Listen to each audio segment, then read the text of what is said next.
की बजाय डोमिनेट हो जाता है। जब ये डोमिनेट हो जाता है, ये TFM जीन जो होता है ये डोमिनेट हो जाता है उन्हें, तो फिर आपके पास जो नया प्रॉब्लम आ जाता है, उसके बाद ये जो आपके पास इंडिविजुअल्स होते हैं ये डेवलप कर जाते हैं फीमेल्स के अंदर, इनके अंदर जो फीचर पैदा होना शुरू हो जाते हैं, that will be a female. मिसाल के तौर पर इनके पास ब्रेस्ट डेवलप हो जाएगी, जेनेटेलिया रिप्रोडक्टिव ऑर्गन्स पैदा हो जाएंगे, ब्लाइंड वेजाइना पैदा हो जाएगी, लेकिन इसके अंदर यूट्रस मौजूद नहीं होगा, हालांकि इनका जो क्रोमोसोम्स होंगे वो इनके पास XY होंगे। दोबारा सुन लें, 2 क्रोमोसोम होते हैं, एक X और एक Y। X के ऊपर एक जीन मौजूद होता है दैट इज TFM, और Y के ऊपर जीन मौजूद होता है SRY। जब ये दोनों इकट्ठे होते हैं तो SRY डोमिनेट करता है और TFM रिसेसिव होता है। सम टाइम ऐसा होता है कि ये जो रिसेसिव TFM जीन है ये आपके ऊपर, ये जो SRY है उसके ऊपर डोमिनेट कर जाता है। अब इंडिविजुअल के अंदर क्रोमोसोम XY होगा, लेकिन फिनोटिपिकली जब आप उसको देखेंगे तो वो आपके पास फीमेल के करेक्टर रखेगा, जिसमें मैंने चंद बातें आपको बताई कि दे have a breast, blind vagina होगा, यूट्रस होगा, और इस कंडीशन को आप कहते हैं टेस्टिकुलर फेमिनाइजेशन जो है। इसमें जो मेल टेस्टोस्टेरोन्स के हार्मोन होते हैं इस कंडीशंस के अंदर वो भी इफेक्ट नहीं करते। नतीजतन ये इंडिविजुअल्स जो होते हैं इनकी जो शादियां होती हैं वो एज ए फीमेल ट्रीट की जाती हैं, but these are sterile. Sterile का मतलब होता है बांझ। ठीक हो गया। एक तो ये सवाल था।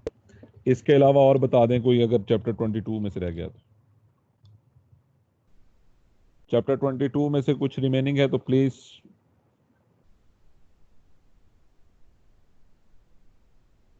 Anything remaining from 22? मैंने मैसेज टेक्स्ट किया, इसको देखें और जल्दी जल्दी जरा मुझे बता दें पाए, फिर आपके साथ आगे चलते हैं।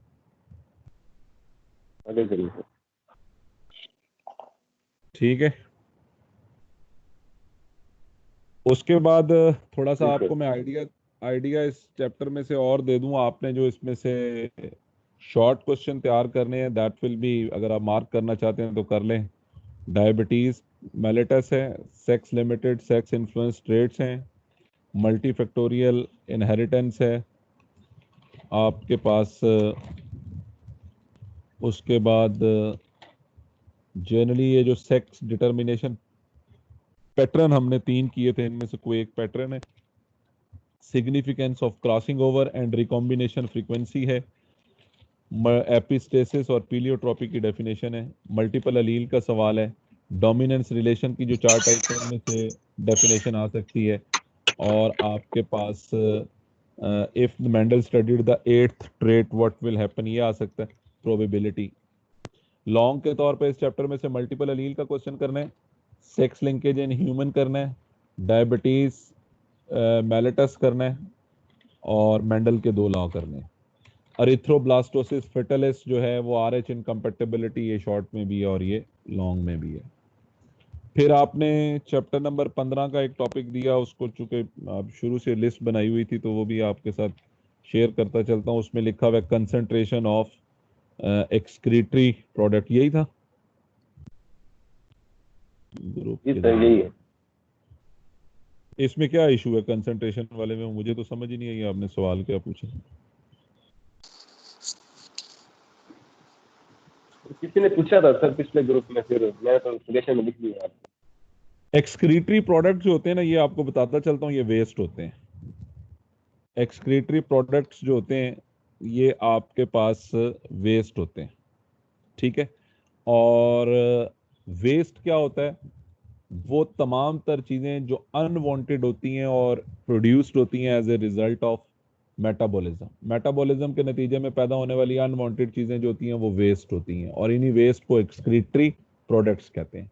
ये जो वेस्ट होते हैं ये बुनियादी तौर पे 2 तरह के होते हैं। एक आपके पास नाइट्रोजनस वेस्ट होते हैं, और एक आपके पास जो है वो सिंपल वेस्ट होते हैं। ऐसा वेस्ट जिसके अंदर नाइट्रोजनस कंपाउंड शामिल हो या नाइट्रोजन शामिल हो, दैट इज नाइट्रोजनस वेस्ट, और जिसमें ना शामिल हो that will be simple waste. जैसे ऑक्सीजन है, कार्बन डाइऑक्साइड है, वाटर है, अगर ये ज़रूरत से ज़्यादा है तो ये वेस्ट है।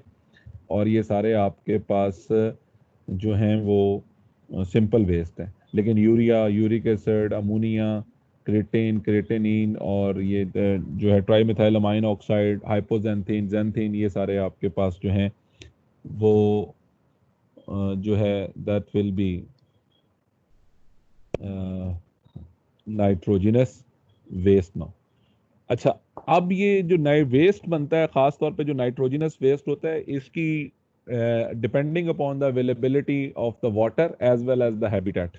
मिसाल के तौर पे जो एक्वेटिक एनिमल्स हैं वो सारे के सारे जो अपना नया वेस्ट बनाते हैं वो ज़्यादातर मेजॉरिटी नाइट्रोजिनस वेस्ट होता है वो अमोनिया की सूरत में होता है, नंबर एक।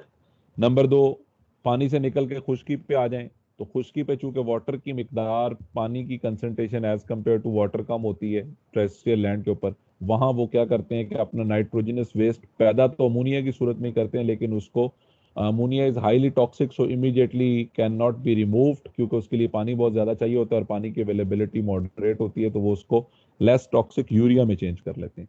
और जो डेजर्टेड है वहां पे वो आपके पास बिल्कुल ही कम होते हैं पानी की मिकदार, तो वो फिर बनाते अमोनिया ही है, अमोनिया को यूरिया और देन यूरिया को यूरिक एसिड में चेंज कर लेते हैं। यूरिया और यूरिक एसिड का फार्मूला जो है ये आपको ज़रूर आना चाहिए, पेपर में आजकल ज़्यादा स्ट्रेंथ है कि राइट डाउन द फार्मूला, तो वो फार्मूला आपके पास पूछ सकता है। सो पानी वाले एनिमल अमोनिया बनाएंगे, खुश्की वाले एनिमल्स जो हैं वो यूरिया बनाएंगे, और डेजर्ट और हवा में जो एनिमल्स रहते हैं वो आपके पास जो है वो यूरिक एसिड बनाएंगे। अब अगर आपके पास 1 ग्राम ऑफ अमोनिया है, उसको अगर आपने खारिज करना है, वेस्ट को बॉडी से बाहर निकालना है, तो you need the 500 ml of water. Objective भी है, एंटी टेस्ट का सवाल भी है। अगर यही अमोनिया यूरिया में कन्वर्ट कर लें और 500 ये जो आपके पास 1 gram of nitrogenous waste in the form of urea अगर आप रिमूव करना चाहते हैं, तो उसके लिए आपको 50 ml ऑफ वाटर की ज़रूरत है। और अगर आप 1 gram of nitrogenous waste in the form of uric acid remove करना चाहते हैं, तो फिर आपको जो है 1 ml ऑफ वाटर की ज़रूरत होती है। इसके नीचे 3 टर्म्स लिखी हुई हैं, ammonotelic, ureotelic and uricotelic. Ammonotelic, ureotelic and uricotelic. बेटा ये जो टैलिक वर्ड है ना, ये बिहेवियर को शो करता है। ये जो टैलिक वर्ड है ये बिहेवियर को जो है वो शो करता है। और इसमें जो है अमोनोटैलिक, द बिहेवियर, टैलिक जो है फॉर बिहेवियर आप यूज करते हैं, ठीक है जी। तो ammonotelic, the behaviour of the animals in which the animal excrete their waste products in the form of ammonia, that is called as ammonotelic. और वो बिहेवियर जिसमें एनिमल अपना नाइट्रोजनस वेस्ट यूरिया की सूरत में रिमूव करेगा, that is called as ureotelic. और जिसमें वो यूरिक एसिड की सूरत में रिमूव करेगा तो that is called as uricotelic. उसको आप यूरिकोटैलिक के नाम से जानते हैं। अच्छा, यहाँ एक और छोटा सा भी कॉन्सेप्ट दे दूं। मैंने आपको कहा कि ये जो वेस्ट होता है ना उसी को ही एक्सक्रीटरी प्रोडक्ट कहते हैं, लेकिन ये भी ध्यान में रहे कि इसको आप बाजुकात ग्लैंड से भी रिलेट कर लेते हैं। एंट्री टेस्ट में वो कुछ इस तरह की टेक्निकली बात डाल देता है, फिर बंदा कंफ्यूज हो जाता है। तो ग्लैंड्स भी बाजुकात ऐसी चीजें सेक्रीट्स करते हैं। मिसाल के तौर पे ये जो आपके पास सिबेशियस ग्लैंड्स हैं या आपके पास स्वेट ग्लैंड्स हैं, ये जो स्वेटिंग पैदा करते हैं, या सिबेशियस ग्लैंड सीबम पैदा करते हैं, इसके अंदर जो सॉल्ट है वो जो वेस्ट प्रोडक्ट है उसको भी एक्सक्रीटरी प्रोडक्ट के नाम से ही आप लोग जो है वो जानते हैं। तो this is from chapter number आपके पास जो है वो 15 से आपने पूछा था कि वेस्ट प्रोडक्ट क्या होता है। उसके बाद कंसंट्रेशन ऑफ एक्सक्रीटरी प्रोडक्ट का टॉपिक आपने लिखा हुआ था। Then you have write down that कि ट्रांसक्रिप्शन, ट्रांसलेशन, ये तो आपने ऐसे वर्ड डाल दिया जी, पूरा टॉपिक है, इसमें क्वेश्चन करें, नहीं तो फिर मैं थोड़ा थोड़ा इसको ब्रीफली आपके पास एक्सप्लेन कर देता हूँ। ट्रांसक्रिप्शन जो होती है और ट्रांसलेशन, ये बुनियादी तौर पे सेल डॉगमा के स्टेप्स हैं। एंड सेल डॉगमा क्या होता है कि जनाब तमाम तर जो ऑर्गेनिजम्स होते हैं उनके पास जो जीन्स होते हैं, they have a same common phenomenon to express their expression. कल आपको बताया था कि जीन जो होता है उसका एक्सप्रेशन क्या है कि वो प्रोटीन्स पैदा करता है। और वो प्रोटीन्स बॉडी के किसी न किसी ट्रेट को कंट्रोल करती है और रेगुलेट करती है। ये जो एक्सप्रेशन ऑफ जीन है इसे आप सेंट्रल डॉगमा कहते हैं। और ये जो एक्सप्रेशन है इसके 2 स्टेप्स होते हैं। नंबर 1 आपके पास जो है ट्रांसक्रिप्शन है, नंबर 2 आपके पास जो है ट्रांसलेशन है। इसमें जो पहला स्टेप है ट्रांसक्रिप्शन, उसमें आप क्या करते हैं कि उसमें आप जनाब डीएनए यानी जीन की मदद से आरएनए बनाते हैं। Synthesis of RNA from DNA is called as transcription. उसे आप ट्रांसक्रिप्शन के नाम से जानते हैं। बुनियादी तौर पे ये एक एंजाइमेटिक रिएक्शन है और इसके लिए आपके पास एक मेजर जो एंजाइम यूज होता है that is called as RNA polymerase.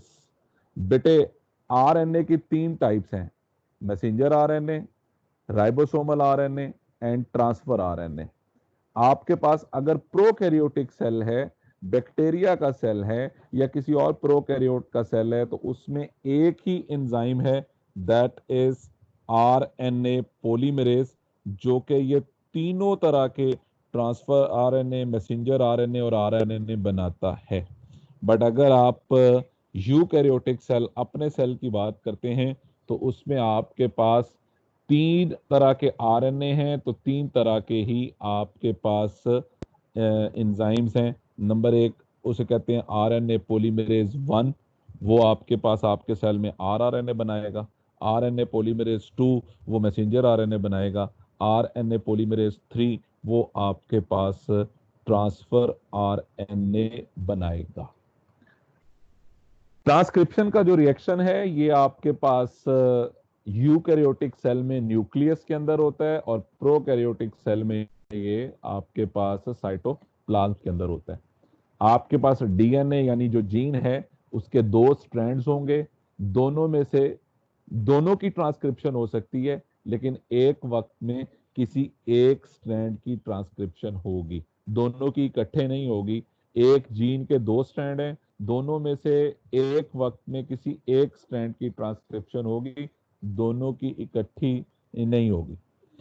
आपके पास जिस स्ट्रैंड की ट्रांसक्रिप्शन होगी, आपके पास जिस स्ट्रैंड की ट्रांसक्रिप्शन होगी उसको टेम्पलेट स्ट्रैंड कहते हैं, या आप उसको एंटी सेंस स्ट्रैंड कहते हैं, या आप उसको नॉन सेंस स्ट्रैंड कहते हैं। और जिस स्ट्रैंड की ट्रांसक्रिप्शन नहीं होगी उसको आप कोडिंग स्ट्रैंड कहते हैं या सेंस स्ट्रैंड कहते हैं, क्योंकि वो अक्लमंद होता है, अपनी कॉपी बनाने की इजाज़त नहीं देता। ट्रांसक्रिप्शन शुरू करने के लिए सबसे पहले आपके पास जीन का होना ज़रूरी है, और एक जीन में ट्रांसक्रिप्शन कहाँ से शुरू होगी तो ये आपको बताता चलूं कि एक जीन जो होता है उसके 3 पार्ट्स होते हैं। नंबर 1 प्रमोटर रीजन, ये रीजन वो होता है जो स्पेसिफिक न्यूक्लियोटाइड्स पर मुश्तमिल होता है, जो ये शो करता है कि यहाँ से जीन शुरू होता है। दूसरा होता है ट्रांसक्रिप्टिव रीजन, इस रीजन के अंदर जितने भी न्यूक्लियोटाइड्स होते हैं उनकी कॉपी होती है, उनकी इंफॉर्मेशन की कॉपी बनती है। और तीसरा होता है टर्मिनेटिंग रीजन, जहाँ पे ये जीन जो है वो जाके आपके पास खत्म हो जाता है। आप आगे चलें तो जीन शुरू कैसे होता है, हमें कैसे पता चलेगा कि एक जीन का स्टार्ट कहाँ से हो रहा है। तो बेटे जीन का जो प्रमोटर रीजन होता है उस प्रमोटर रीजन के ऊपर कुछ स्पेसिफिक सीक्वेंस होते हैं न्यूक्लियोटाइड के, जिनकी वजह से पता चलता है कि ये उसका जो है वो प्रमोटर रीजन है। मिसाल के तौर पर बाज़ औक़ात प्रमोटर रीजन पे न्यूक्लियोटाइड्स होते हैं TTGACA, TTGACA। ये लिखने में 6 हैं, लेकिन इस तरह के ये 5 से 7 पैचेस होते हैं, तो 35 के करीब करीब ये न्यूक्लियोटाइड का सीक्वेंस बनता है। और या फिर इसकी जगह होगा TATAAT, टाटा एट। ये आपके पास 10 यानी 2 पैचेस इस तरह के होंगे, 10 सीक्वेंस का न्यूक्लियोटाइड होगा। और इसको आप जो है कौन आइडेंटिफाई करेगा, आरएनए पॉलीमरेज। और आरएनए पॉलीमरेज एक एंजाइम है जिसके 2 पार्ट्स हैं, एक को कहते हैं सिग्मा फैक्टर और दूसरे को कहते हैं कोर एंजाइम। कोर एंजाइम का काम होता है नए आरएनए को बनाना, और सिग्मा फैक्टर का काम होता है प्रोमोटर रीजन को रिकॉग्नाइज करना। बट अगर ये यूकैरियोटिक सेल है तो वहां पे ये जो TTGA वाला जो सीक्वेंस है ये 35 न्यूक्लियोटाइड की बजाय 25 न्यूक्लियोटाइड होंगे, और टाटा एट वाला जो सीक्वेंस है वहां ये 10 की बजाय 70 के करीब न्यूक्लियोटाइड होंगे। सिग्मा फैक्टर प्रोमोटर रीजन को रिकॉग्नाइज करेगा, जैसे ही रिकॉग्नाइज करेगा तो attaches with the promoter region, और आपके पास जो कोर एंजाइम होगा वो डीएनए के दोनों स्ट्रैंड्स को अनवाइंड कर देगा, और आपके पास unwinding of 2 strands of DNA with the help of core enzymes, तो जो आपके पास पिक्चर बनेगी that is called as transcription bubble. और इस बबल के अंदर फिर जो 2 स्ट्रैंड ओपन हुआ है उसमें से किसी एक स्ट्रैंड की जो है वो कॉपी बनना शुरू हो जाएगी और नए न्यूक्लियोटाइड ऐड होते जाएंगे। जो नए न्यूक्लियोटाइड की एडिशन से स्ट्रैंड बन रहा है that is called as messenger RNA. Till ये मूव करता रहेगा, मूव करता रहेगा, मूव करता रहेगा, और जैसे ही ये मूव करते हुए आखिरी रीजन पे पहुंचेगा जिसे कहते हैं टर्मिनेटिंग रीजन, वहां पे आपके पास जो है कुछ specific sequence of nucleotide again होगा that is GC followed by AT, GC followed by AT।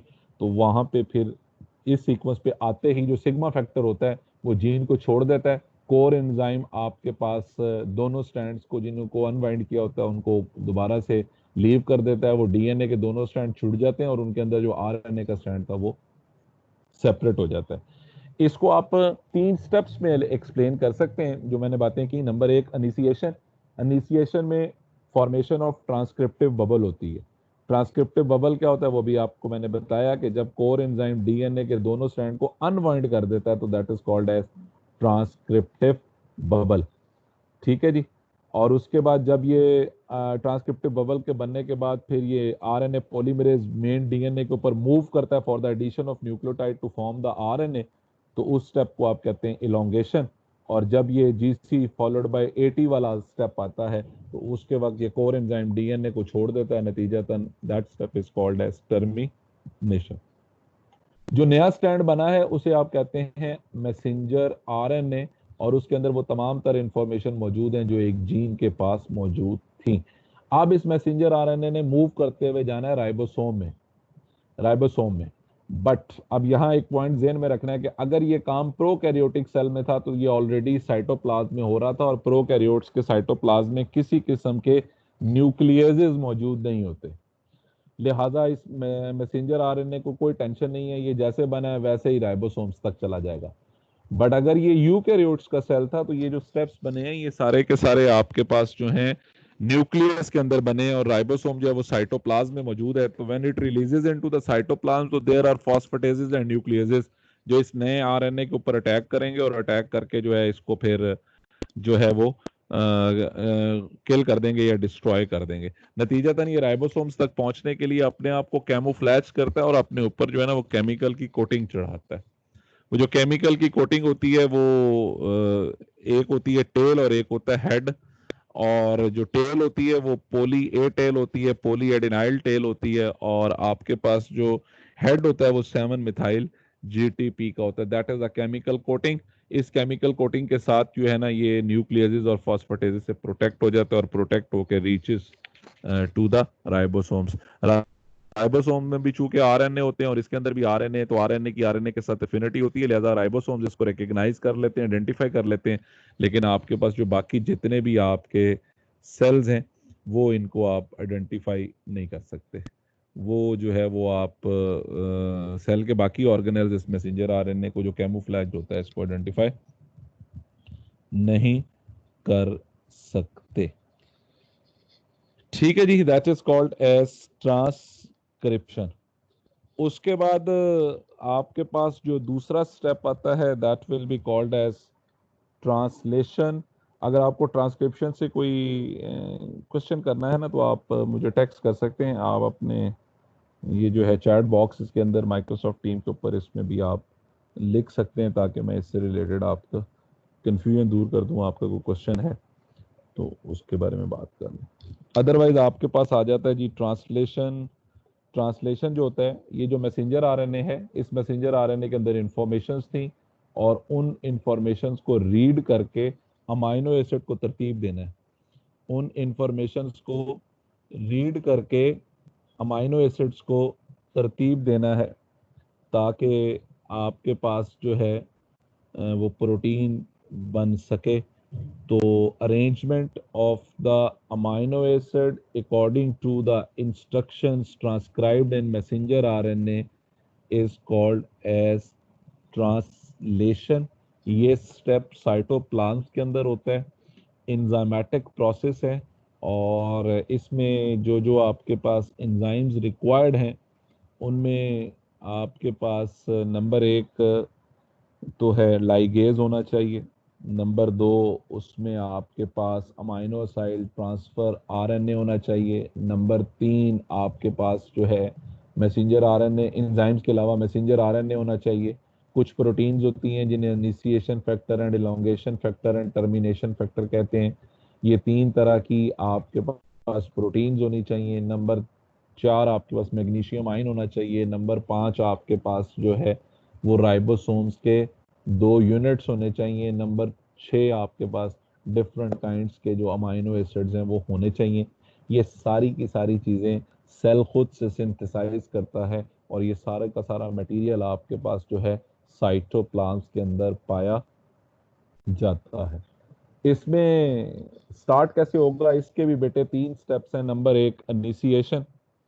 Initiation में जो है फॉर्मेशन ऑफ इनिशिएशन कॉम्प्लेक्स, और इनिशिएशन कॉम्प्लेक्स में क्या होता है कि राइबोसोम का जो स्मॉल यूनिट है ये सबसे पहले मैसेंजर आरएनए के साथ अटैच होता है with the help of initiation factor, और फिर लार्जर यूनिट इस छोटे यूनिट के साथ अटैच होता है with the help of magnesium ion, और इनके साथ एक और प्रोटीन फिर लार्जर यूनिट के साथ अटैच हो जाती है, that is called as elongation factor. जैसे ही लार्जर यूनिट स्मॉलर यूनिट के साथ अटैच होता है तो ये आपको पता होना चाहिए कि आपके पास जो लार्जर यूनिट है इसके 3 पार्ट्स होते हैं। एक को कहते हैं, सबसे पहले वाले को राइट से लेफ्ट की तरफ चलेंगे, सबसे पहले वाले को कहते हैं ए साइट, दरमियान वाले को कहते हैं पी साइट, और सबसे एंड वाले को कहते हैं E site. Active site, peptidyl site और एग्जिट साइट। ये जो ए साइट होती है ये एक्टिवेट करती है उस कोड को जो मैसेंजर आरएनए के ऊपर मौजूद होता है। Triplet of nucleotides present on the messenger RNA is called as codon, क्योंकि डीएनए की जितनी इंफॉर्मेशन होती हैं वो मैसेंजर आरएनए के जरिए राइबोसोम्स तक पहुंचती हैं, और जब वो मैसेंजर आरएनए के जरिए राइबोसोम्स तक पहुंचती हैं तो वो फिर कोड्स की सूरत में होती है। मैसेंजर आरएनए के ऊपर जो ट्रिपलेट ऑफ न्यूक्लियोटाइड होता है उसे कोडान कहते हैं, और इस कोडान को 1 बाय 1 एक्सपोज करता है, और एक्सपोज कौन करता है, ए साइट करती है। अब यहां से आपने जरा ध्यान रखना है, आपके पास मैसेंजर आरएनए के ऊपर ए साइट लगी हुई है और पहला ट्रिपलेट एक्सपोज हो गया। मैसेंजर आरएनए के ऊपर जो पहला ट्रिपलेट होता है वो हमेशा AUG होगा, और AUG जो है triplet, it is the code for the amino acid methionine, और आपके पास methionine is present into the cytoplasm. तो साइटोप्लाज्म में से मैथ्यूनिन को राइबोसोम्स के पास उठा के लाना है। उठा के लाने के लिए यूज होंगे ट्रांसफर आरएनए। हर ट्रांसफर आरएनए अमाइनो एसिड के लिए स्पेसिफिक होता है, और अमाइनो एसिड और ट्रांसफर आरएनए एक दूसरे से रिएक्ट करते हैं with the help of an enzyme that is called as amino acid transfer RNA. जब ट्रांसफर आरएनए अमाइनो एसिड को पिक करेगा, पिक करके मैसेंजर आरएनए के ऊपर ड्रॉप करेगा वो ए साइट के ऊपर, तो वहां पे एक रिएक्शन होगा that is weak chemical union between codon and anti codon.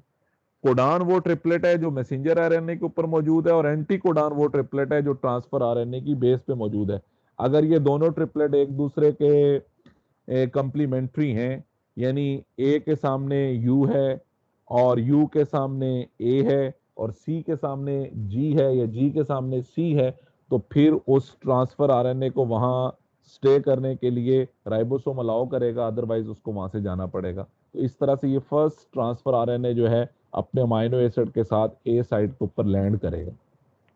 ये जो कंप्लीट पिक्चर बनेगी जिसमें smaller unit of ribosome, messenger RNA, initiation factor, larger unit of ribosome, transfer RNA with their respective amino acid methionine और elongation factor attach हैं, इस सारे को आप कहते हैं इनिशिएशन कॉम्प्लेक्स। जब ये बन जाएगा तो फिर इलोंगेशन फैक्टर जो है इस इनिशिएशन कॉम्प्लेक्स को पुश करेगा।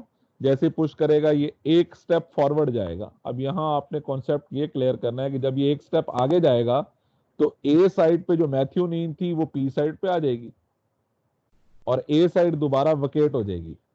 जब ए साइड वकेट होगी तो फिर एक दूसरा जो ट्रिपलेट है वो एक्सपोज हो जाएगा और सिमिलरली उसी तरह एक ट्रांसफर आरएनए एक और अमाइनो एसिड को लाएगा ए साइड पे। अब दो ट्रांसफर आरएनए और दो अमाइनो एसिड्स हो जाएंगे।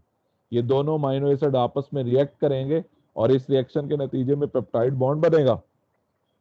पेप्टाइड बॉन्ड बनने के बाद वाटर का मॉलिक्यूल रिलीज होगा और रिलीज होने के बाद ये जो पानी का मॉलिक्यूल यहां से रिलीज हो रहा है ये पहले ट्रांसफर आरएनए और उसके साथ जुड़े हुए अमाइनो एसिड के दरमियान जो बॉन्ड था जो अमाइनो एसिड ट्रांसफर आरएनए ने बनवाया था उसको ब्रेक करेगा और ये सीरीज चलती रहेगी। इसी तरह इलोंगेशन फैक्टर कॉन्ट्रैक्ट होता रहेगा, आपके पास ट्रांसफर आरएनए आते रहेंगे, राइबोसोम मैसेंजर आरएनए के ऊपर स्लाइड करता रहेगा, पेप्टाइड बॉन्ड्स बनते रहेंगे, movement of the transfer RNA movement of the transfer RNA movement of the ribosome on the messenger RNA is called as elongation and ultimately it will reaches over there जहां पे आपके पास एक ऐसा triplet exposed होगा जिसका आपके पास कोई भी जो ट्रांसफर आरएनए है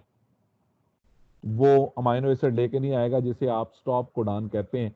3 ट्रिपलेट ऐसे होते हैं जिनको आप स्टॉप कोडान कहते हैं और ये हर मैसेंजर आरएनए के एंड पे पाए जाते हैं। उनमें एक आपके पास है UAA और दूसरा आई थिंक सो कि UGA है और तीसरा UAG है। These are called as stop codon. जब मैसेंजर आरएनए के ऊपर ये स्टॉप कोडान आता है तो फिर स्टॉप कोडान आते ही ये प्रोसेस रुकता है और जैसे ये रुकता है तो उसके ऊपर अटैक करता है टर्मिनेशन फैक्टर और टर्मिनेशन फैक्टर अटैक करने के बाद इस सारे कॉम्प्लेक्स को तोड़ देता है जिससे मैसेंजर आरएनए अलग हो जाता है, राइबोसोम के यूनिट अलग हो जाते हैं, इनिशिएशन फैक्टर इलोंगेशन फैक्टर अलग हो जाते हैं and we will have a new protein और हमारे पास एक नई प्रोटीन बन जाती है that is called as a protein molecule. ठीक है जी, उसे आप जो है वो आप जो है ना प्रोटीन्स बना देते हैं। अब याद रखना है कि ये जो मैसेंजर आरएनए होता है ना इसकी एक स्पेसिफिक लाइफ होती है। प्रोकैरियोटिक सेल के अंदर चूंकि फॉस्फेटेजेस और न्यूक्लियसेस नहीं होते इसलिए मैसेंजर आरएनए की जो लाइफ है वो 30 मिनट्स है और यूकैरियोटिक सेल के अंदर ये जो लाइफ है ये आपके पास जो है ना वो 2 से 3 मिनट्स है। तो एक टर्मिनेटिंग फैक्टर जब एक कॉम्प्लेक्स को तोड़ता है तो उसके पीछे कई कॉम्प्लेक्स चल रहे होते हैं। तो ये 2 से 3 मिनट के अंदर जितने राइबोसोम जुड़ेंगे उतने कॉम्प्लेक्स बन जाएंगे और उतनी ही प्रोटीन्स की मॉलिक्यूल्स जो हैं वो आपके पास बनेंगे। ठीक है जी। So question regarding to the आपके पास ट्रांसक्रिप्शन और ट्रांसलेशन से कोई सवाल है तो पूछें।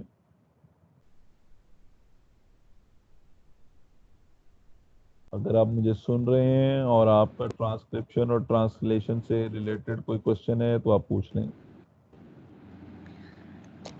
सर स्टार्ट कोडॉन सिर्फ एक ही है AUG, तो सारे के सारे जितने भी प्रोटीन मॉलिक्यूल्स होंगे उनमें फर्स्ट अमीनो एसिड जो होगा वो मेथियोनिन होगा? नहीं बेटे, ये जब आपके पास स्टार्ट कोडान जो है वो आपने बिल्कुल सही कहा कि that will be a methionine और जब प्रोटीन बनती है ना तो फिर ये प्रोटीन बनने के बाद जब साइटोप्लाज्म में आती है तो बहुत सारे अमाइनो एसिड ऐसे होते हैं जो एक मॉलिक्यूल के अंदर अनवांटेड जुड़े होते हैं। उस अमल को कहते हैं स्प्लाइसिंग। वो आपकी किताब के अंदर मेंशन नहीं है। स्प्लाइसिंग करने का मतलब होता है कि जो अनवांटेड अमाइनो एसिड्स हैं जो उस प्रोटीन के लिए जरूरी नहीं है लेकिन वो जुड़ गए थे उनको अलग कर दिया जाता है। तो ये जरूरी नहीं है कि जितनी भी प्रोटीन्स होंगी उन सब का जब वो बन रही होंगी बनेंगी तो उन सब में क्या होगा, स्टार्टिंग जो अमाइनो एसिड होगा वो मैथ्यूनिन ही होगा। लेकिन जब वो फंक्शनल होने के लिए उनको फिनिशिंग प्लान पे लेके जाया जाता है तो स्प्लाइसिंग की जाती है, तो उस वक्त अगर अमाइनो एसिड वेथ्यूनिन जरूरी नहीं है तो उसको अलग कर दिया जाता है। तो that process is called as splicing, SPLICING, splicing. तो ये जरूरी नहीं है कि जितनी प्रोटीन्स हैं होंगी उन सब का पहला अमाइनो एसिड, फंक्शनल प्रोटीन्स की बात कर रहा हूं, जब बनेंगी तो लाजमी तौर पे मैथ्यूनिन ही पहला अमाइनो एसिड होगा, लेकिन जब उनको फंक्शन के काबिल बनाया जाता है तो फंक्शनली एक्टिव करने के लिए अगर मैथ्यूनिन की जरूरत नहीं है तो उसको रिमूव कर दिया जाता है। Okay sir, thank you. इसी तरह बाजुकात ऐसा होता है कि एक मैसेंजर आरएनए के ऊपर जो स्टॉप कोडान है वो काफी सारे आ जाते हैं, या एक ट्रिपलेट जो है वो 2 से 3 दफा रिपीट हो जाता है लेकिन वहां उसकी जरूरत एक दफा होती है, तो वो जो अनवांटेड अमाइनो एसिड्स होते हैं that can be removed for its functional activation, and the process is called as splicing of an amino acid, splicing of a protein, तो उस वक्त उसे रिमूव कर देते हैं जी। और मेरे किसी बच्चे का कोई सवाल, अगर आप मुझे सुन रहे हैं तो?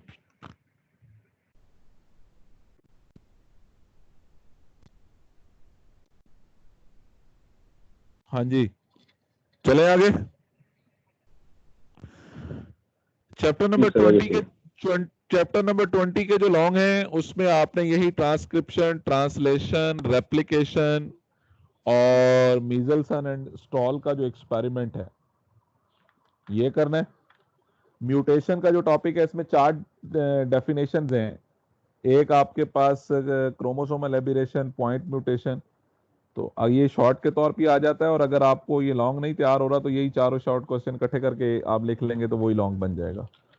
ठीक है, जेनेटिक कोड में आपको 3 चीजें हैं, वो मैंने क्लास में अपनी क्लास को तो बताई थी, जिन बच्चों को आइडिया है वेलेंट कोड, जैसे नहीं आइडिया वो सुन लें। एक वर्ड होता है कोडान, वो मैंने आपको कहा triplet of nucleotide present on messenger RNA is called as codon. एक है anticodon, triplet of nucleotide present on the base of transfer RNA is called as anticodon. और एक सवाल है code, code triplet of nucleotide present on DNA molecule that is called as code। और एक है genetic code. तो बेटा ये जो आपकी किताब में चार्ट बना हुआ है ना जिसमें 64 ट्रिपलेट्स शो किए हुए, the complete chart consisting of 64 triplet of the nucleotide is called as genetic code. ये भी आपको आइडिया होना चाहिए। और उसके बाद फिर बाजुकात ये अनइम्पोर्टेंट है लेकिन आ जाता होता है, केमिकल नेचर ऑफ डीएनए, ये आपको आना चाहिए। और लिसन, पेज नंबर आपकी किताब का है मेरा ख्याल है 130 या 131 है, उसके ऊपर जो adenine, guanine, cytosine, thiamine, uracil, ये जो स्ट्रक्चर्स बने हुए हैं इनको भी आपने जरूर देख लेना है। और पेज नंबर 31 के ऊपर एक डायग्राम बनी हुई है, बहुत इंपॉर्टेंट शॉर्ट क्वेश्चन है, आई एम श्योर अगर वो पिछले साल नहीं आया तो इस दफा लाजमी आएगा। व्हाट इज फॉस्फोडाइएस्टर बॉन्ड, या उसको लिंक कर दें। तो आपने अपनी साइंस नहीं लड़ानी, आपने अपने स्टाइल, क्योंकि आपको पता ही नहीं लगता कि कार्बन कहाँ लगाना और कार्बन नहीं लगाना, तो इसको थोड़ा सा गौर से देखिएगा। ये जो आपके पास पेज नंबर 130 या 131 के ऊपर ना वो बना हुआ है फॉस्फोडाइएस्टर बॉन्ड का स्ट्रक्चर, और उसमें जो शुगर मॉलिक्यूल्स शो हो रहे हैं उनके जो कोने हैं ना वो कार्बन है। आप कॉर्नर अलग बना देते हो, कार्बन अलग बना देते हो, तो वो फिर गलत हो जाता है। तो कोने के ऊपर ही जहां कोना बना हुआ है या वहां कार्बन बनाए या कॉर्नर ही रहने दें, तो उसको आपने फॉस्फोडाइएस्टर बॉन्ड का जो स्ट्रक्चर है ना वो आपने जरूर देखना है। फिर ये हनान साहब का एक सवाल सामने आ रहा है, that is called as, sir ये जो ट्रांसक्रिप्शन और ट्रांसलेशन की आउटलाइन तो दे दी आपको यार, और किस तरह की आउटलाइन है? और फिर आपके पास हन्नान ने क्वेश्चन किया कि सर ये लिटोरल जोन क्या होता है और लिमिनेटिक जोन क्या होता है। बेटे ये जो पॉन्ड होता है पानी, इसके 3 जोन बनते हैं depending upon the penetration of the light. तो जो सबसे ऊपर सरफेस वाटर वाला जोन होता है जहां सूरज की रोशनी सबसे ज्यादा होती है ना, this is called as littoral zone. ठीक है जी। और इसको छोड़ के जब नीचे पानी में गोता लगाने जाते हैं तो जो गहराई की तरफ जा रहे होते हैं, तो जहां तक सरफेस से लेके जहां तक लाइट जा रही होती है, और वो अप्रोक्सीमेटली एक मेजर करें तो 600 फीट तक डेप्थ बनती है, वो जो जोन होगा that is called as limnetic zone. और उसके नीचे जो फिर पानी होगा जहां लाइट बिल्कुल मौजूद नहीं होती, जहां पे किसी किस्म का प्रोड्यूसर्स कंज्यूमर नहीं पाए जाते, सिर्फ डीकम्पोजर्स होते हैं या न्यूट्रिएंट्स होते हैं जो कि सी वाटर बॉटम की बेड पे पाए जाते हैं, उसको कहते हैं आप प्रोफंडल जोन, या आप उसे बेंथिक जोन के नाम से जानते हैं।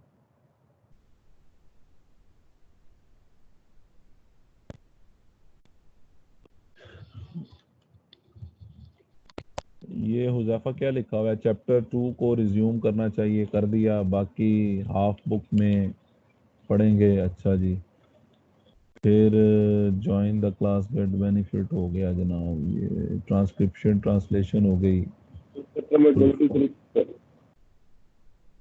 और हीरो तेरी आवाज़ में डिस्टॉर्शन है। 23 अच्छा चलें, मैं अब बाकी वहाँ से देखता हूँ फिर आपके पास।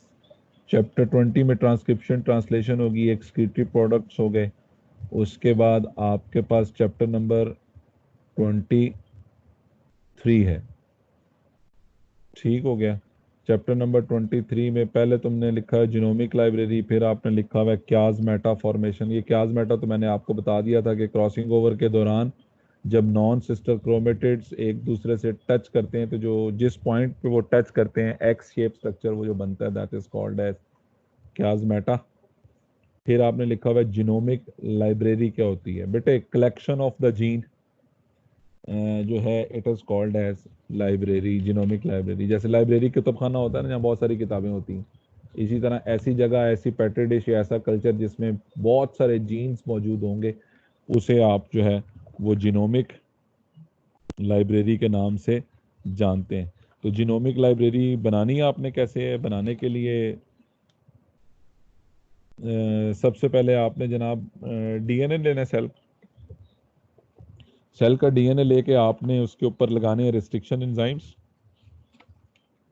रेस्ट्रिक्शन एंजाइम्स जब आप लगा लेंगे तो वो क्या करेंगे, वो आपके जीन को जो है वो कट कर देंगे।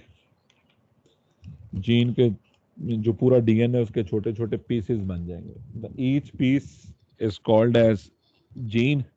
आप वो तमाम के तमाम जो पीस हैं उनको चाहे प्लाज्मिड के अंदर अटैच करके बैक्टीरिया में डाल लें, या आप उसको वैसे ही किसी मीडियम के अंदर, ग्रोथ मीडियम के अंदर रख लें, तो दैट कलेक्शन ऑफ जीन या बैक्टीरियल या बैक्टीरियोफेज जो क्लोन होगा, दैट इज कॉल्ड एज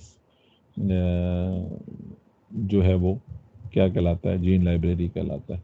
इसमें मैंने अभी आपकी किताब के मुताबिक जो है उसने लिखा हुआ था कि एक ऑर्गेनिज्म ले लें, उसका डीएनए ले लें, उसके छोटे छोटे पीस बना लें, ठीक है जी। और पीस को मैंने अभी आपको कहा कि जैसे हर जीन को आप बैक्टीरिया के प्लाज्मिड के अंदर ऐड कर लें, वेक्टर के अंदर, वो बैक्टीरिया का प्लाज्मिड भी हो सकता है या रेट्रोवायरसेस का डीएनए भी हो सकता है, ठीक है जी। ये जो कलेक्शन होगी that is called as gene library. अब अगर बेटे आपने ये इस कलेक्शन में से आपने कोई जीन तलाश करना है, तो जीन को तलाश करने के लिए आपको एक वो जो सर्चिंग एलिमेंट होता है उसे कहते हैं प्रोब, ये आपको बनाना पड़ता है। और प्रोब आप खुद से बनाते हैं। ये क्या होता है, single stand of ribo nucleotide होता है, और इसमें 8 से 10 जो है वो न्यूक्लियोटाइड होते हैं आपके पास, और 8 से 10 न्यूक्लियोटाइड आप लैब में जोड़ते हैं। कौन से न्यूक्लियोटाइड, राइबो न्यूक्लियोटाइड, क्योंकि आपने आरएनए बनाना है। साथ आपके पास एक फ्लोरिसेंट मटेरियल जो है वो आप इसके अंदर ऐड करते हैं। तो ऐड करने के बाद ये जो आपने न्यूक्लियोटाइड लेने हैं, ये वो न्यूक्लियोटाइड होंगे जो आपके जीन के अपोजिट होंगे। मिसाल के तौर पे आपके पास एक जीन है जो इंसुलिन पैदा करता है, उस जीन, इंसुलिन वाले जीन के न्यूक्लियोटाइड का सीक्वेंस है एडेनिन, गवानीन, साइटोसिन, थायामीन। अब आपने इसको तलाश करना है, तो तलाश करने के लिए जो प्रोब बनाना है ना, वो इसको अपोजिट होना चाहिए। मसलन एडेनिन की जगह आप यूरासिल लगाएंगे, गवानीन की जगह आप साइटोसिन लगाएंगे, थायामीन की जगह आप एडेनिन लगाएंगे, और साइटोसिन की जगह गवानीन लगाएंगे। अब आप इसको, ये वो बन गया आपका प्रोब। इसको जब आप वो कलेक्शन में डालेंगे, तो जहां आपका जीन होगा ना, ये न्यूक्लियोटाइड उसके साथ जाके पेयर अप करने की कोशिश करेंगे, लेकिन वो जो आपका मेन स्टैंड होता है वो ऑलरेडी किसी दूसरे स्टैंड के साथ पेयर्ड अप होता है। तो ये नया जो प्रोब होगा ये उसके साथ पेयर अप होने की कोशिश करेगा, लेकिन डीएनए इसके साथ पेयर अप नहीं होगा और वहां आपके पास ना फ्लोरिसेंट मटेरियल जगमगाएगा। जब जगमगाएगा तो वहां से आपको आइडिया हो जाता है कि this will be your required gene, तो वहां से वो आप अपना जीन जो है उसको अलग कर लेते हैं। That is called as gene library. उसके बाद आपने इसमें क्वेश्चन है कोई जीन सर लाइब्रेरी एक से? क्वेश्चन है जी सर, जब प्रोब बना रहे हैं हम तो हम एडेनिन की जगह थायामीन लगाएंगे या यूरासिल? इसमें कोई मतलब वो है रिस्ट्रिक्शन या कुछ भी लगा जी, सकते हैं? चूंकि नहीं ना, ऐसा नहीं है। थायामीन की जगह आप यूरासिल लगाएंगे प्रोब के अंदर, इसलिए प्रोब के अंदर मैंने कहा ये आरएनए का स्टैंड होगा ना, और बेटे आरएनए के स्टैंड में थायामीन यूज नहीं होती। एडेनिन, गवानीन, साइटोसिन और यूरासिल, यानी जहां डीएनए में ए आएगा एडेनिन, उसका जो आपने प्रोब बनाना है वहां असूली तौर पे आपने थायामीन लगाना था, लेकिन थायामीन में तो जी राइबोन्यूक्लियोटाइड में नहीं होता, तो वो ए के सामने थायामीन की जगह आप यूरासिल पुट करेंगे। जी सर, जैसे मैंने अगर बस आप, यही पूछना था कि वो डीएनए होगा या आरएनए, तो वो आरएनए है तो नहीं इसलिए वो तो यूरासिल स्ट्रैंड लगाएंगे। आरएनए का होगा इसलिए वो आरएनए यूरासिल लगेगा। और जी बस, थैंक यू। उसके बाद आगे आ जाता है जी जीन थेरेपी। ओ भाइयों और बहनों, जीन थेरेपी क्या है? Replacement of the defective gene with the healthy gene. Replacement of the defective gene with the healthy gene is called as gene therapy. आपका जीन को गड़बड़ हो गया, आप उस डिफेक्टिव जीन की जगह एक नया जीन लगा दें, उसको रिप्लेस कर दें, phenomenon is called as gene therapy. और ये जो जीन थेरेपी होती है ये बच्चों आपके पास जो है ना वो दो तरह से की जा सकती है। या तो आप डिफेक्टिव जीन को बॉडी से बाहर निकाल लें, लेबोरेटरी के अंदर रख के ट्रीट करें और फिर दोबारा उसको बॉडी में इंट्रोड्यूस करें, या आप उसको बॉडी के अंदर ही रहने दें और अंदर ही अंदर उसको ट्रीट कर लें। अगर आपने जीन को, डिफेक्टिव जीन को बॉडी से बाहर निकाल के रिप्लेस किया है और फिर उसको बॉडी में इंट्रोड्यूस किया, तो that is called as ex vivo gene therapy. Ex का मतलब आउटसाइड, वीवो का मतलब बॉडी, थेरेपी का मतलब टेक्निक, यानी बॉडी के बाहर। और अगर आपने उसको बॉडी के अंदर रख के ऐड किया है तो that is called as in vivo gene therapy. आपके पास ये जो एक्स वीवो जीन थेरेपी है उसकी कुछ एग्जांपल्स हैं। उसमें सबसे पहले है skid, severe combined immuno deficiency syndrome. ये मैंने पहले भी किसी लेक्चर में आपको बताया कि इसके अंदर क्या होता है कि ये जो हमारे WBCs होते हैं, खास तौर पे जो लिम्फोसाइट्स होते हैं, इनको मैच्योर होने के लिए एक एंजाइम चाहिए होता है, that is called as adenosine deaminase. और ये एंजाइम्स प्रोटीन्स हैं, इसको कोई ना कोई जीन पैदा करेगा, और जब इसको जीन को पैदा करेगा तो फिर आपके पास आगे सिलसिला चलेगा। अब वो जीन जो इसको पैदा कर रहा है वो म्यूटेंट हो गया, उसमें गड़बड़ हो गई है, एडीए पैदा नहीं होगा, नतीजतन आपके बी और टी लिम्फोसाइट्स मैच्योर नहीं होंगे, सो आपका इम्यून सिस्टम वीक हो जाएगा, तो आपको सीवियर किस्म का इम्यूनो डेफिशिएंसी सिंड्रोम का सामना करना पड़ता है। अब आप क्या करते हैं कि जनाब बोन मैरो का सेल लेते हैं, उसको बॉडी से बाहर निकालते हैं, लेबोरेटरी के अंदर उसको ट्रीट करते हैं, ट्रीट करने के बाद नया जीन उसके अंदर डालते हैं, इंट्रोड्यूस करके उसको दोबारा बोन मैरो में प्लांट कर देते हैं। That is called as treatment of the SCID. इसी तरह आपके पास दूसरा है हाइपर कोलेस्ट्रोलीमिया। इसमें क्या होता है कि कोलेस्ट्रॉल का लेवल आपके पास रेज कर जाता है। ब्लड की केमिस्ट्री को रेगुलेट करने के लिए ना लिवर कोलेस्ट्रॉल पैदा करता है, और कोलेस्ट्रॉल प्लाज्मा में सर्कुलेट करता है, और जब कोलेस्ट्रॉल की मिकदार बढ़ती है तो लिवर उसको कोलेस्ट्रॉल को दोबारा से एब्जॉर्ब कर लेता है, और एब्जॉर्ब करने के बाद वही कोलेस्ट्रॉल जो है वो बाइल के जरिए आपकी ड्यूडिनम में आता है और फीकल मैटर के साथ बाहर चला जाता है। फालतू कोलेस्ट्रॉल को एब्जॉर्ब करने के लिए आपके लिवर के पास जो है ना वो रिसेप्टर सेल्स होते हैं, रिसेप्टर्स सेल्स होते हैं, और रिसेप्टर्स प्रोटीन्स होती हैं। ये भी कोई ना कोई आपके पास जो है वो डीएनए बनाता है। ये जो रिसेप्टर्स होते हैं ये भी आपके पास जीन बनाते हैं, प्रोटीन्स है ना। उस जीन में म्यूटेशन हो गई जिसने रिसेप्टर्स बनाए थे, अब जब रिसेप्टर्स बन गए, म्यूटेशन हो गई, तो फिर मामला गड़बड़ हो जाएगा, वो रिसेप्टर्स नहीं होंगे, नतीजतन फालतू कोलेस्ट्रॉल, आप लिवर कोलेस्ट्रॉल तो बना रहा है लेकिन फालतू कोलेस्ट्रॉल को रीअब्सॉर्ब करने वाले रिसेप्टर्स खत्म हो गए। फिर आप क्या करते हैं कि सर्जरी करते हैं, लिवर के एक पीस को ग्राफ्ट करते हैं, बाहर निकालते हैं, बाहर निकाल के लिवर के सेल्स के अंदर आप वो रिसेप्टर बनाने वाला जीन इंट्रोड्यूस करते हैं और फिर दोबारा उस लिवर के टुकड़े को अपने बॉडी के अंदर इंट्रोड्यूस कर देते हैं, तो ये जीन एक्टिवेशन शुरू हो जाती है। That is called as hypercholesterolemia. इसी तरह ये एक और कंडीशन है, अगर आप बाज़ ऐसे सेल्स होते हैं जिनको आप बॉडी से बाहर निकाल के ट्रीट नहीं कर सकते, तो फिर आपको जीन जो है वो सेल्स के अंदर ही इंट्रोड्यूस करवाना पड़ता है। That is called as in vivo gene therapy. उसकी एग्जांपल है सिस्टिक फाइब्रोसिस। अभी मैंने आपको बताना है ये कि ये जो आपका ट्रैकिया है, सांस की नाली जो है, इसकी जो इनर सरफेस है इसको प्रोटेक्ट करने के लिए इसके ऊपर म्यूकस मेम्ब्रेन लगी होती है, और म्यूकस मेम्ब्रेन इस ट्रैकिया की इनर वॉल के साथ चिपकी हुई होती है। चिपकने के लिए ये जो मेम्ब्रेन होती है और इनर सरफेस होती है, इसके ऊपर कुछ खास किस्म के चैनल्स होते हैं जो प्रोटीन्स के होते हैं, और वो इसमें से क्लोराइड आयन गुजरते हैं जो इस म्यूकस को ट्रैकिया की इनर वॉल के साथ चिपकने में हेल्प करते हैं।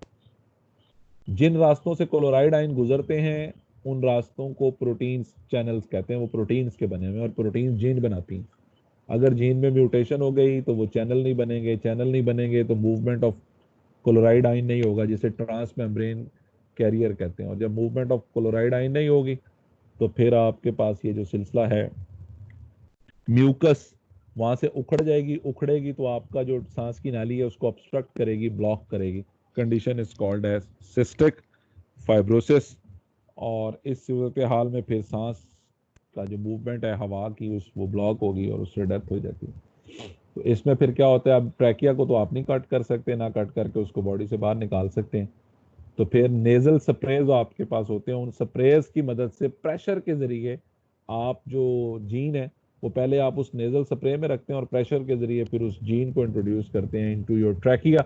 वो किसी ना किसी सेल में फिट होता है और वहां जाके ये दोबारा प्रोटीन्स बनती हैं, और फिर वो जो आपकी पहले से ब्लॉकेज म्यूकस होती है उसको आप सक कर लेते हैं और नई म्यूकस वहां बननी शुरू हो जाती है। This is called as cystic fibrosis. और ये जो एंजियोग्राफी है जिसमें स्टंट डालते हैं, इसमें भी आप रिपेयर कर सकते हैं। और क्रॉनिक कोरोनरी आर्टरी डिजीज जो है इसको भी आप एंजियोग्राफी जिसे मैं कह रहा था उसके जरिए आप इसे ट्रीट कर सकते हैं। ये आपके पास एक डायग्राम भी उसने दी गई है कि सबसे पहले आप सेल लेंगे, सेल के अंदर से डिफेक्टिव जीन को रिप्लेस करने के लिए आप जो है वो, अब यहाँ बताने का मकसद ये है कि ये जो नए जीन होते हैं ये बॉडी में कैसे डाले जाते हैं। तो ये with the help of bacteria या विद द हेल्प ऑफ रिट्रोवायरसेस के जरिए इंट्रोड्यूस करते हैं। रिकॉम्बिनेंट डीएनए बना के उसको दोबारा बॉडी के अंदर डाल देते हैं। रिकॉम्बिनेंट डीएनए क्या होता है, दो मुख्तलिफ सोर्सेज का डीएनए अगर कंबाइन हो जाए तो उसे रिकॉम्बिनेंट डीएनए कहते हैं। एक डीएनए सीडीएनए होता है, सीडीएनए काइमेरिक डीएनए और कंप्लीमेंट्री डीएनए। ये जो काइमेरिक डीएनए होता है ना, ये रिकॉम्बिनेंट डीएनए का ही दूसरा नाम है। और जो कंप्लीमेंट्री डीएनए होता है वो, अगर आपको रिवर्स ट्रांसक्रिप्शन आती है जिसमें आरएनए से डीएनए बनाते हैं, तो वो जो डीएनए होता है that is called as complementary DNA. So this will be about the gene therapy. Question को करना है तो पूछ लें। सवाल?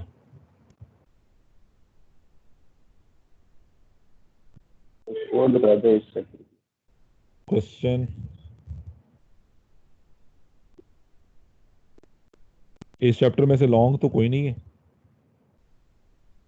सो ये सारी बातें जितनी आपके साथ कर रहा हूँ, recombinant DNA technology, chimeric DNA, gene therapy की जो 5 टाइप्स आपको बताई हैं, प्रोटोप्लास्ट, ट्रांसजेनिक फायदे, और ये ख़ास तौर पे human genome project, transgenic bacteria, और ये मॉलिक्यूलर वेक्टर क्या होता है, रिकॉम्बिनेंट डीएनए क्या होता है, मॉलिक्यूलर सीजर्स क्या होती हैं, all of these are steps of the recombinant DNA technology. ये सारे के सारे आपके पास जो है ना वो माने Mohammad Ali.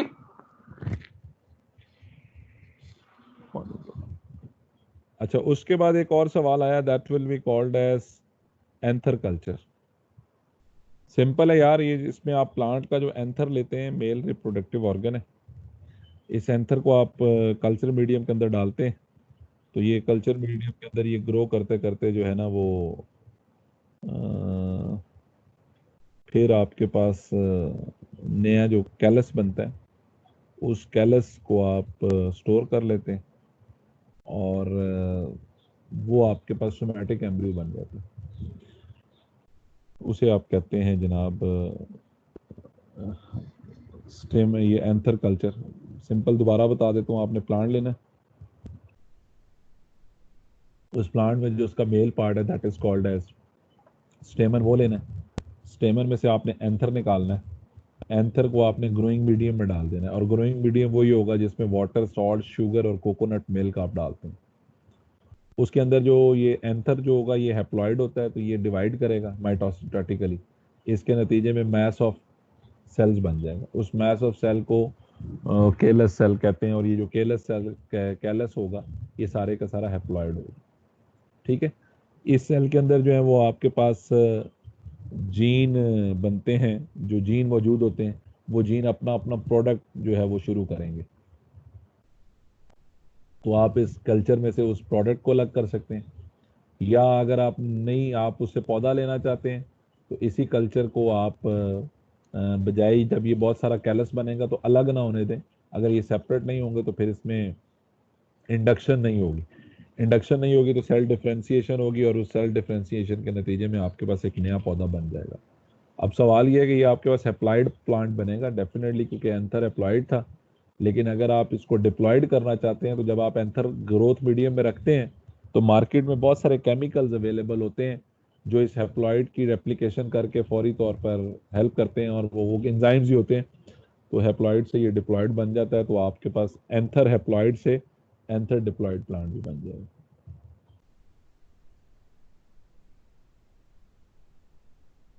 How and why transgenic animal secretes products are often called cloned? नहीं, ये प्रोडक्ट्स कुछ और चीज होती है। जो आपके पास ट्रांसजेनिक ऑर्गेनिजम्स होते हैं वो दो तरह के होते हैं। एक आप क्लोनिंग के जरिए हासिल करते हैं। ट्रांसजेनिक एनिमल होता क्या है? ऐसा जानवर जिसमें उसमें अपने डीएनए के अलावा किसी दूसरे सोर्स का डीएनए डाल दिया जाए तो वो एनिमल जो है ना वो ट्रांसजेनिक हो जाएगा। ठीक है, फिर आप उसकी क्लोनिंग करेंगे। क्लोनिंग और चीज है। क्लोनिंग में आप एक सेल लेके उसके जरिए आप पूरे का पूरा एक नया जानदार बनाते हैं। That is called as clone. How and why transgenic animal that secrete a products are often cloned? पहले आपने ट्रांसजेनिक एनिमल ले लिया ना, अब आपके पास ट्रांसजेनिक एनिमल आ गया, अब आप उसको क्लोन कर लें। क्लोनिंग करके उस यानी उसमें से जो सेल है उसको लेके तो उसकी आप क्लोनिंग कर सकते हैं। उसका जो प्रोडक्ट होगा उसको क्लोन प्रोडक्ट कह सकते हैं, बिकॉज दैट प्रोडक्ट जो आपने रिसीव किया वो आपने क्लोन एनिमल से हासिल की है, इसलिए क्लोन प्रोडक्ट कह सकते हैं। अदरवाइज ऐसा नहीं है कि आपने दो सोर्सेज का डीएनए मिला के आपने एक एनिमल लिया है। तो व्हाट इज हॉटकिन लिम्फोमा? यार ये लिम्फ जो आपके पास लिम्फ नोड्स होते हैं ना उनका कैंसर होता है। First of all Hodgkin was the name of the scientist उसने डिस्कवर किया था। तो लिम्फ नोड का जो कैंसर होता है उसे कहते हैं। और कोई सवाल? एनी क्वेश्चन नौजवान लोगों? बाकी क्वेश्चन आप चैट में पुट करें। टुमारो इंशाल्लाह आई विल डिस्कस जो रह गया वो 24वां और 23वें का जो एक टॉपिक और यहाँ नज़र आ रहा है। 23वां पूरा हो गया, रिमेनिंग आपको चैट कर दें अपने ग्रुप में तो उससे पता चल जाएगा। उसको डिस्कस करेंगे। और जो लोग सुन रहे हैं, जो लोग ऑनलाइन हैं, तो कल बुध है, कल चैप्टर नंबर 27 का टेस्ट होगा, क्योंकि ये 27 का कम्बिनेशन आपके साथ है चैप्टर नंबर 17 के साथ। इसलिए स्टपनिंग के तौर पे इस चैप्टर को ज़रूर याद कर लेंगे। बाजू का पेपर में कुछ अनइवन हो जाता है और आपके कम्बिनेशन में से अगर आपको कोई सवाल नहीं आता तो फिर ये स्टपनिंग के तौर पे पार्ट आपको आना चाहिए, और इसमें से शॉर्ट क्वेश्चन भी आपने लाजमी अटेम्प्ट करने हैं। भाई ये आपने कौन से चैप्टर 23 से मेरे क्वेश्चन हैं वो कौन से हैं बताएंगे तो हमें पता लगेगा। 6367 रोल नंबर है। आपने लिखा है मेरे क्वेश्चन, आपके सवाल मुझे मिले ही नहीं। अगर मिलेंगे तो मैं ज़रूर उनके आंसर दूंगा आपको। और भी किसी बच्चे का कोई सर? हो तो हम लोग इसको डिस्कस कर सकते हैं। जी सर। सर चैप्टर 27 का टेस्ट होगा कल।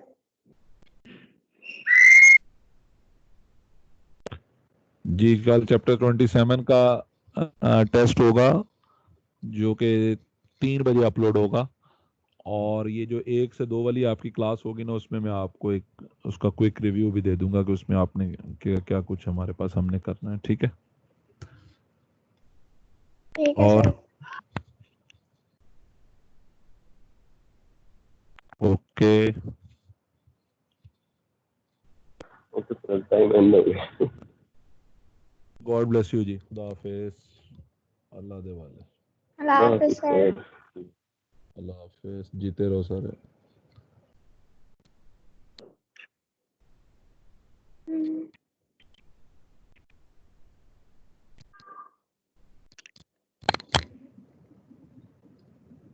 25 की जगह 27 करते हैं।